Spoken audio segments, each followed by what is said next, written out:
Halo, Assalamualaikum warahmatullahi wabarakatuh. Perkenalkan, nama saya Dina Laila Maulida dengan NIM 1807416 dari kelas 5 CPGSD. Di sini saya memenuhi salah satu tugas mata kuliah pengelolaan kelas di SD. Nah, di sini saya akan menjelaskan tentang cara mengelola kelas dan mengakomodasi pembelajaran dengan karakteristik siswa yang beragam. Yuk kita simak berikut ini.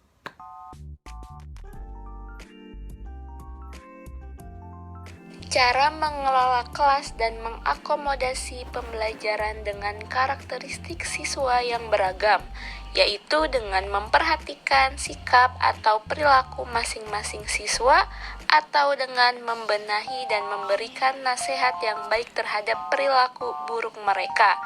Nah, pembelajaran dalam suatu kelas pada umumnya dilakukan oleh siswa atau pelajar dengan berbagai perbedaan. Di antaranya dapat dilihat dari berbagai aspek berikut. Yang pertama ada suku atau ras. Yang kedua agama. Yang ketiga budaya. Yang keempat sosial. Yang kelima keluarga. Yang keenam sifat. Yang ketujuh sikap atau perilaku. Yang kedelapan tingkat kecerdasan dan lain-lain. Nah, biasanya terdapat perbedaan, khususnya tingkat pendidikan pelajar itu sendiri. Tetapi hal tersebut dapat dikelola dengan cara berikut, yaitu 1. Memperhatikan sikap atau perilaku masing-masing siswa. 2. Membenahi atau memberikan nasihat yang baik terhadap perilaku buruk mereka. Yang ketiga, tidak membeda-bedakan antara siswa yang cerdas dan siswa yang kurang cerdas. Yang keempat, tidak mengelompokkan siswa berdasarkan perbedaan baik suku atau warna kulit, agama, dan lainnya. Yang kelima, memberikan contoh yang baik kepada siswa. Yang terakhir, memberikan pembelajaran dengan memperhatikan kemampuan siswa. Selanjutnya, memahami keunikan pribadi siswa. Kita percaya pada informasi yang mengatakan bahwa masing-masing siswa di kelas kita memiliki pribadi yang unik. Kita juga menerima pendapat bahwa untuk dapat mengajar siswa dengan baik, syarat utama dan pertama adalah mengenal karakteristik siswa.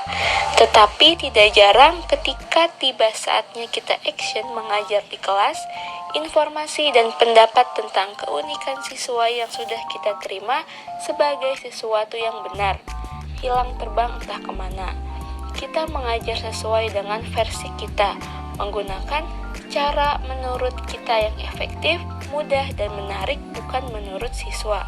Padahal kita sadar sesadar-sadarnya bahwa dalam proses pembelajaran itu, siswalah yang harus belajar, bukan guru yang mengajar dan siswa belajar dengan keunikannya sendiri. Jadi kita perlu memahami keunikan pribadi siswa dan menyesuaikan cara kita mengajar dengan keunikan masing-masing siswa tersebut. Prinsipnya, guru yang harus menyesuaikan teknik pembelajaran menurut kebutuhan, keunikan, atau karakteristik. Selanjutnya, buat pembelajaran seperti fragmen.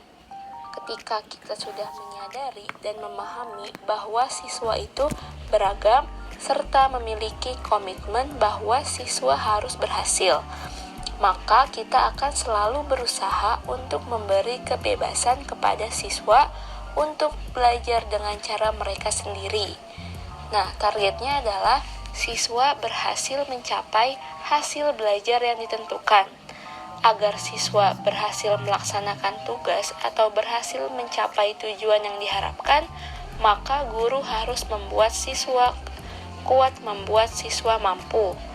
Caranya yaitu melatih mereka dengan keterampilan khusus yang dibutuhkan. Misalnya cara membaca cepat, membaca indah, membaca untuk pemahaman, dan cara mencatat. Ada membuat peta pikiran, menemukan inti paragraf untuk disalin. Nah, latih juga mereka tentang cara menghafal. mnemonik jembatan keledai. Cara cepat menyelesaikan persoalan-persoalan matematika dan cara-cara praktis lainnya yang dibutuhkan untuk menyelesaikan hasil pembelajaran.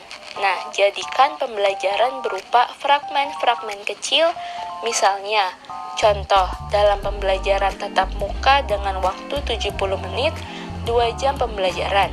Kegiatannya harus disebut bervariasi atau dibuat dengan sekreatif mungkin. Minimal 5 macam kegiatan dengan perkiraan waktu rata-rata setiap kegiatan 10 dan 15 menit. Yaitu bisa dengan ceramah, pengantar, penjelasan singkat, atau simpulan.